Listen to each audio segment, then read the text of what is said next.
Oke, selamat datang di Suprimedia.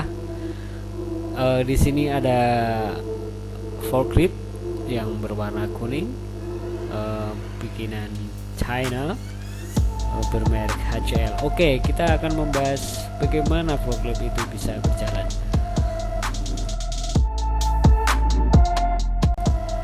Di sini ada Forklip yang lagi dicas. Nah, yang Anda lihat sekarang ini adalah aki yang berderetan.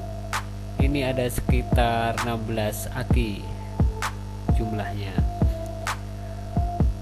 Kita lihat bagaimana cara ngecasnya nih.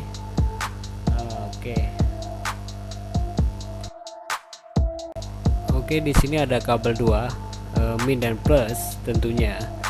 Tetapi dengan power supply yang sangat berbeda atau adaptor yang sangat berbeda, karena dengan AC ke DC semua membutuhkan kabel dengan soket 2 ini. Kabelnya sangat tebal sekali. Nah, bagian yang paling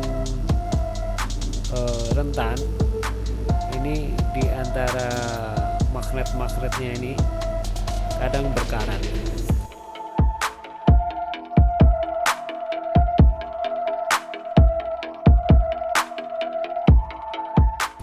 Oke, kenapa chargernya berbeda-beda setiap forklift? Karena setiap partnya itu berbeda dengan part yang lain.